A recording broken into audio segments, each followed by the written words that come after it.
Several weeks passed. The knight had found the estate and affairs in greater disorder than he at first imagined. And instead of remaining 3 or 4 weeks, as was originally intended, their departure was deferred to an indefinite period. This postponement was likewise in some measure occasioned by Franziska's continued indisposition. She, who had formerly bloomed like a rose in its young fresh beauty, was becoming daily thinner, more sickly and exhausted, and at the same time so pale that in the space of a month not a tinge of red was perceptible on the once glowing cheek. The knight's anxiety about her was extreme, and the best advice was procured which the age and country afforded, but all to no purpose. Franziska complained from time to time that the horrible dream with which her illness commenced was repeated, and that always on the day following she felt an increased and indescribable weakness. Bertha naturally set this down to the effect of fever, but the ravages of that fever on the usually dear reason of her friend filled her with alarm.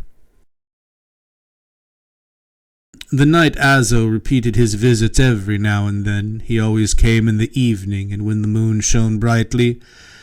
His manner was always the same. He spoke in monosyllables and was coldly polite to the knight, to Franz and Bertha, particularly to the former, contemptuous and haughty, but to Franziska friendliness itself. Often when, after a short visit, he again left the house, his peculiarities became the subject of conversation. Besides his old way of speaking, in which Bertha said there lay a deep hatred, a cold detestation of all mankind with the exception of Franziska, 2 other singularities were observable. During none of his visits, which often took place at supper time, had he been prevailed upon to eat or drink anything, and that without giving any good reason for his abstinence. A remarkable alteration, too, had taken place in his appearance. He seemed an entirely different creature. The skin, before so shriveled and stretched, seemed smooth and soft, while a slight tinge of red appeared in his cheeks, which began to look round and plump. Bertha, who could not at all conceal her ill will towards him, said often that, much as she hated his face before, when it was more like a death's head than a human being's, it was now more than ever repulsive. She always felt a shudder run through her veins whenever his sharp, piercing eyes rested on her. Perhaps it was owing to Franziska's partiality, or to the knight Azo's own contemptuous way of replying to Franz, or to his haughty way of treating him in general, that made the young man dislike him more and more. It was quite observable that whenever Franz made a remark to his cousin in the presence of Azo, the latter would immediately throw some ill-natured light on it, or distort it to a totally different meaning. This increased from day to day, and at last Franz declared to Bertha that he would stand such conduct no longer, and that it was only out of consideration for Franziska that he had not already called him to account. At this time the party at the castle was increased by the arrival of Bertha's long-expected guest. He came just as they were sitting down to supper one evening, and all jumped up to greet their old friend. The knight Wojslaw was a true model of the soldier, hardened and strengthened by war with men and elements. His face would not have been termed ugly if a Turkish sabre had not left a mark running from the right eye to the left cheek, and standing out bright red from the sunburned skin. The frame of the Castellan of Glogau might almost be termed colossal. Few would have been able to carry his armor, and still fewer move with his lightness and ease under its weight. He did not think little of this same armor, for it had been a present from the Palatine of Hungary.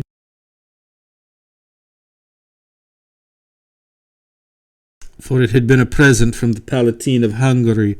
his leaving the camp. The blue-wrought steel was ornamented all over with patterns in gold, and he had put it on to do honor to his bride-elect, together with the wonderful gold hand, the gift of the Duke. Voislav was questioned by the knight and Franz on all the concerns of the campaign, and he had entered into the most minute particulars relating to the battles, which, with regard to plunder, had been more successful than ever. He spoke much of the strength of the Turks in hand-to-hand fight, and remarked that he owed the Duke many thanks for his splendid gift, for in consequence of its strength many of the enemy regarded him as something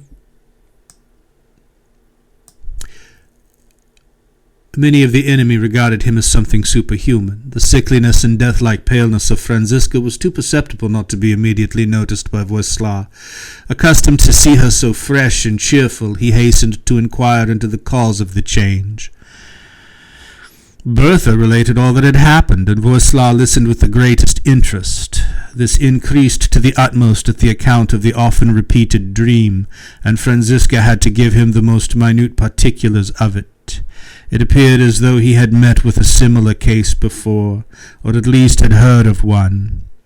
When the young lady added that it was very remarkable that the wound on her throat, which she had at first felt had never healed,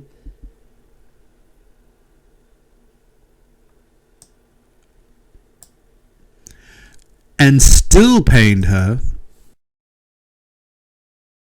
it was very remarkable that the wound on her throat, which she had at first felt had never healed, and still pained her. The knight Voislav looked at Bertha as much as to say that this last fact had greatly strengthened his idea as to the cause of Franziska's illness. It was only natural that the discourse should next turn to the knight Azo, about whom everyone began to talk eagerly. Voislav inquired as minutely as he had done with regard to Franziska's illness about what concerned this stranger, from the first evening of their acquaintance down to his last visit, without, however, giving any opinion on the subject. The party was still in earnest conversation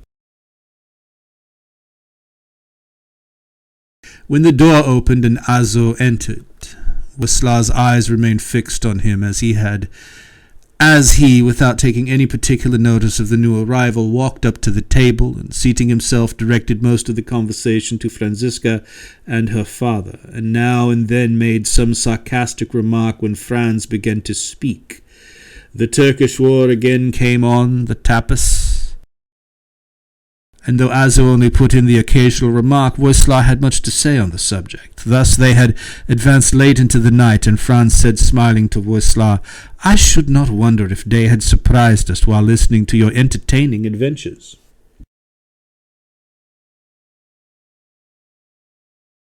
"I admire the young gentleman's taste," said Azo, with an ironical curl of the lip. "Stories of storm and shipwreck are, indeed, best heard on terra firma, and those of battle and death at a hospitable table or in the chimney-corner.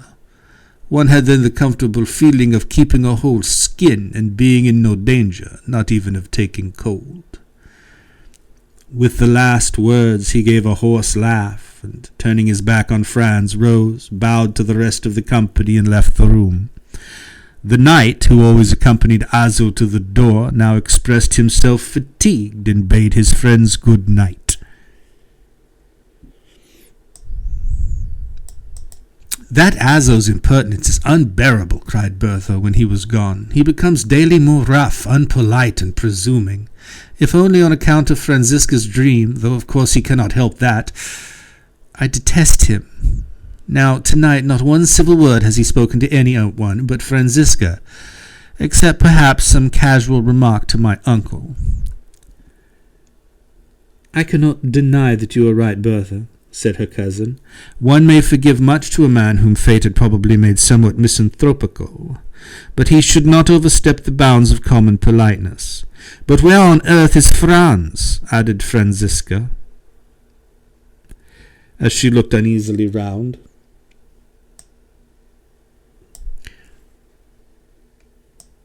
The young man had quietly left the room whilst Bertha was speaking. "He cannot have followed the knight Azo to challenge him," cried Bertha in alarm. "It were better he entered a lion's den to pull his mane," said Voislav vehemently. "I must follow him instantly," he added as he rushed from the room. He hastened over the threshold, out of the castle, and through the court before he came up to them. Here a narrow bridge with a slight balustrade passed over the moat by which the castle was. Here, a narrow bridge with a slight balustrade passed over the moat by which the castle was surrounded. It appeared that Franz had only just addressed Azo in a few hot words, for as Voisla, unperceived by either, advanced under the shadow of the wall, Azo said gloomily, "Leave me, foolish boy, leave me, for by that sun," and he pointed to the full moon above them, "you will see those rays no more if you linger another moment on my path. You will see those rays no more if you linger another moment on my path. And I tell you, wretch, that you either give me satisfaction for your repeated insolence, or you die," cried Franz, drawing his sword. Azo stretched forth his hand, and, grasping the sword in the middle, it snapped like a broken reed. "I warn you for the last time," he said in a voice of thunder as he threw the pieces into the moat. "Now away, away, boy, from my path, or by those below us you are lost." You or I, cried Franz madly as he made a rush at the sword of his antagonist, and strove to draw it from his side. Azo replied not, only a bitter laugh half escaped from his lips. Then seizing Franz by the chest, he lifted him up like an infant, and was in the act of throwing him over the bridge when Voisla stepped to his side. With a grasp of his wonderful hand, into the springs of which he threw all his strength, he seized Azo's arm, pulled it down, and obliged him to drop his victim. Azo seemed in the highest degree astonished. Without concerning himself further about Franz, he gazed in amazement on Voisla. "Who art thou who darest to rob me of my prey?" he asked hesitatingly. "Is it possible? Can you be?" "Ask not, thou bloody one. Go seek thy nourishment. Soon comes thy hour," replied Voisla in a calm but firm tone. "Ha! Now I know," cried Azo eagerly. "Welcome, blood brother. I give up to you this worm, and for your sake will not crush him. Farewell. Our paths will soon meet again." "Soon, very soon, farewell," cried Voisla, drawing Franz toward him. Azo rushed away and disappeared. Franz had remained for some moments in a state of stupefaction, but suddenly started as if from a dream. "I am dishonored, dishonored forever," he cried as he pressed his clenched hands to his forehead. "Calm yourself, you could not have conquered," said Voisla.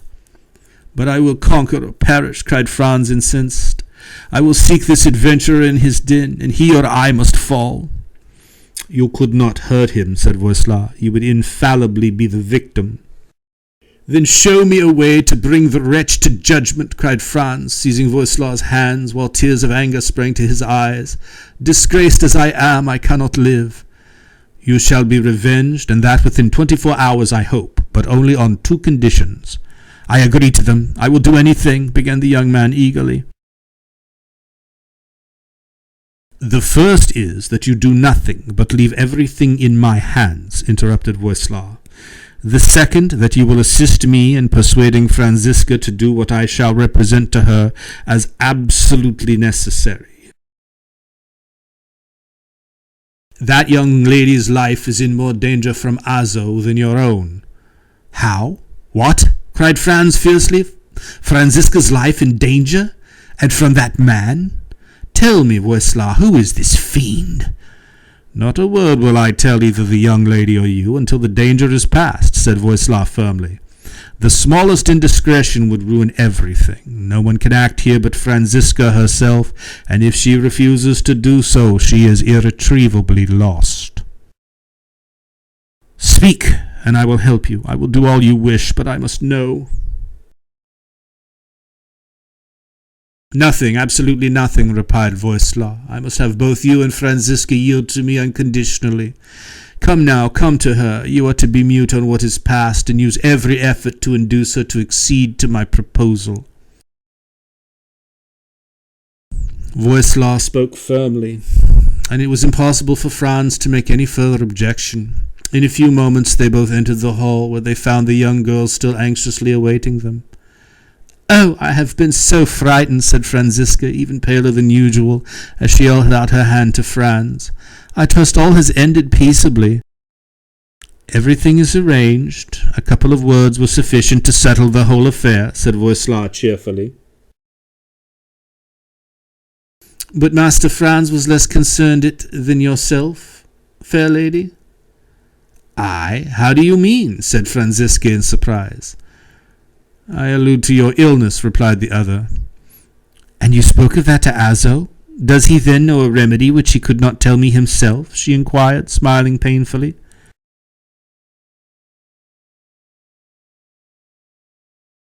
The knight Azo must take part in your cure, but speak to you about it he cannot, unless the remedy is to lose all its efficacy, replied Voislard quietly. So it is some secret elixir, as the learned doctors say, who have so long attended me, and through whose means I only grow worse, said Franziska mournfully. It is certainly a secret, but is as certainly a cure, replied Voislard. So said all, but none has succeeded, said the young lady peevishly. You might at least try it, began Bertha. Because your friend proposes it, said the other, smiling. I have no doubt that you, with nothing ailing you, would take all manner of drugs to please your knight, but with me the inducement is wanting, and therefore also the faith. I did not speak of any medicine, said Voislard. Oh, a magical remedy. I am to be cured. What was it the quack who was here the other day called it? By sympathy. Yes, that was it. By sympathy. I do not object to your calling it so if you like, said Voislard, smiling. But you must know, dear lady, that the measures I shall propose must be attended to literally and according to the strictest directions. And you trust this to me? asked Franziska. Certainly, said Voislard, hesitating. But, well, why do you not proceed? Can you think that I shall fail in courage? She asked. Courage is certainly necessary for the success of my plan, said Voislard gravely. And it is because I give you credit for a large share of that virtue I venture to propose it at all, although for the real harmlessness of the remedy I will answer with my life, provided you follow my directions exactly. Well, tell me the plan, and then I can decide, said the young lady. I can only tell you that when we commence our operations, replied Voislard. Do you think I am a child to be sent here, there, and everywhere, without a reason? asked Franziska, with something of her old pettishness. You did me great injustice, dear lady, if you thought for a moment I would propose anything disagreeable to you, unless demanded by the sternest necessity, said Voislard. And yet I can only repeat my former words. Then I will not do it, cried Franziska. I have already tried so much, and all ineffectually. I give you my honor as a knight that your cure is certain, but you must pledge yourself solemnly and unconditionally to do implicitly what I say. To do implicitly what I shall direct, said Voislard earnestly. Oh, I implore you to consent, Franziska. Our friend would not propose anything unnecessary, said Bertha, taking both her cousin's hands. And let me join my entreaties to Bertha's, said Franz. How strange you all are, exclaimed Franziska, shaking her head. You make such a secret of that which I must know if I am to accomplish it, and then you declare so positively that I shall recover when my own feelings tell me it is quite hopeless. I repeat that I will answer for the result, said Voislard, on the condition I mentioned before, and that you have courage to carry out what you commence. Ha! Now I understand. This, after all, is the only thing which appears doubtful to you, cried Franziska. Well, to show you that our sex are neither wanting in the will nor in the power to accomplish deeds of daring, I give my consent. With the last words she offered Voislard her hand. Our compact is thus sealed, she pursued, smiling. Now say, Sir Knight, how am I to commence this mysterious cure? It commenced when you gave your consent, said Voislard gravely. Now I have only to request that you will ask no more questions, but hold yourself in readiness to take a ride with me tomorrow, an hour before sunset. I also request that you will not mention to your father a word of what has passed. Strange, said Franziska. You have made the compact. You are not wanting in resolution, and I will answer for everything else, said Voislaw encouragingly. I will follow your directions, said the lady, although she still looked incredulous. On our return you shall know everything. Before that it is quite impossible, said Voislaw in conclusion. Now go, dear lady, and take some rest. You will need strength for tomorrow. It was on the morning of the following day. The sun had not risen above an hour, and the dew still lay like a veil of pearls on the grass, or dripped from the petals of the flowers, swaying in the early breeze, when the knight Voislaw hastened over the fields toward the forest, and turned into a gloomy path, which by the direction one could perceive led towards the towers of Klatka. When he arrived at the old oak tree we have before had occasion to mention, he sought carefully along the road for traces of human footsteps. But only a deer had passed that way, and seemingly satisfied with his search he proceeded on his way, though not before he had half drawn his dagger from its sheath, as though to assure himself that it was ready for service in time of need. Slowly he ascended the path. It was evident he carried something beneath his cloak. Arrived in the court, he left the ruins of the castle to the left and entered the old chapel. In the chancel he looked eagerly and earnestly around. A death-like stillness reigned in the deserted sanctuary, only broken by the whispering of the wind in an old thorn-tree which grew outside. Voislaw had looked round him ere he perceived the door leading down to the vault. He hurried towards it and descended. The sun's position enabled its rays to penetrate the crevices and made the subterranean chamber so light that one could read easily the inscriptions at the head and feet of the coffins. The knight first laid on the ground the packet he had hitherto carried under his cloak, and then going from coffin to coffin at last remained stationary before the oldest of them. He read the inscription carefully, drew his dagger thoughtfully from its case, and endeavoured to raise the lid with its point.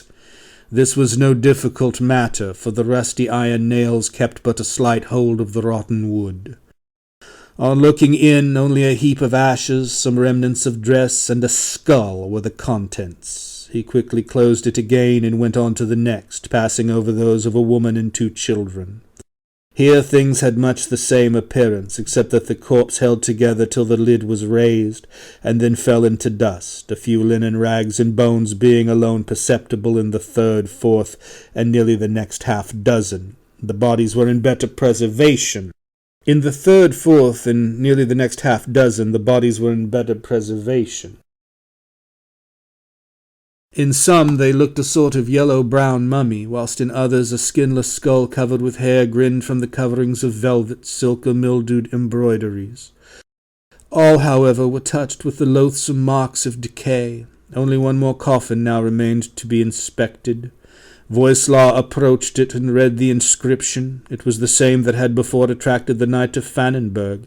Ezelin von Klatka, the last possessor of the tower, was described as lying therein.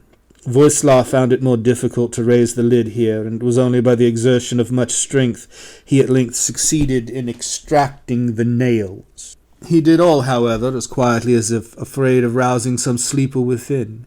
He then raised the cover and cast a glance on the corpse. An involuntary ha burst from his lips as he stepped back a pace. If he had less expected the sight that met his eyes, he would have been far more overcome. In the coffin lay Azo as he lived and breathed, and as Voislaw had seen him at the supper table only the evening before. His appearance, dress, and all were the same. Besides, he had more the semblance of sleep than of death. No trace of decay was visible. There was even a rosy tint on his cheeks. Only the circumstance that the breast did not heave distinguished him from one who slept. For a few moments Voislaw did not move. He could only stare into the coffin. With a hastiness in his movements not usual with him, he suddenly seized the lid, which had fallen from his hands, and, laying it on the coffin, knocked the nails into their places. As soon as he had completed this work, he fetched the packet he had left at the entrance, and, laying it on the top of the coffin, hastily ascended the steps and quitted the church in the ruins. The day passed. Before evening, Franziska requested her father to allow her to take a ride with Voislav under pretense of showing him the country. He, only too happy to think this a sign of amendment in his daughter, readily gave his consent. So, followed by a single servant, they mounted and left the castle. Voislav was unusually silent and serious. When Franziska began to rally him about his gravity and the approaching sympathetic care, he replied that what was before her was no laughing matter, and that although the result would be certainly a cure, still it would leave an impression on her whole future life. In such discourse they reached the wood, and at length the oak where they left their horses. Voislav gave Franziska his arm, and they ascended the hill slowly and silently. They had just reached one of the half-dilapidated outworks where they could catch a glimpse of the open country, when Voislav, speaking more to himself than to his companion, said, "In a quarter of an hour the sun will set, and in another hour the moon will have risen. Then all must be accomplished. It will soon be time to commence the work." "Then I should think it was time to entrust me with some idea of what it is," said Franziska, looking at him. "Well, lady," he replied, turning towards her, and his voice was very solemn, "I entreat you, Franziska von Pfannenberg, for your own good, and as you love the Father who clings to you with his whole soul, that you will weigh well my words, and that you will not interrupt me with questions which I cannot answer, not until the work is completed. Your life is in the greatest danger from the illness under which you are laboring. Indeed, you are irrecoverably lost if you do not fully carry out what I shall now impart to you. Now promise me to do implicitly as I shall tell you. I pledge you my knightly word it is nothing against heaven or the honor of your house, and besides it is the sole means for saving you." With these words he held out his right hand to his companion, while he raised the other to heaven in confirmation of his oath. "I promise you," said Franziska, visibly moved by Voislav's solemn tone, as she laid her little white and wasted hand in his. "Then come, it is time," was his reply as he led her towards the church. The last rays of the sun were just pouring through the broken windows. They entered the chancel, the best preserved part of the whole building.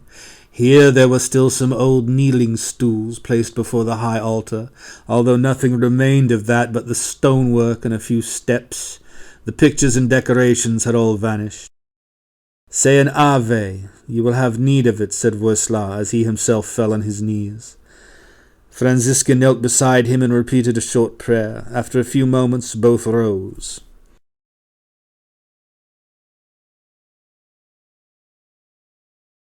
"The moment has arrived. The sun sinks, and before the moon rises all must be over," said Voislav quickly.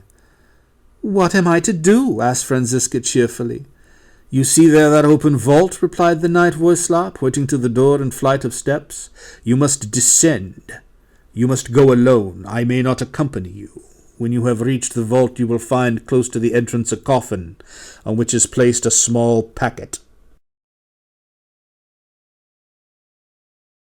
Open this packet, and you will find 3 long iron nails and a hammer. Then pause for a moment, but when I begin to repeat,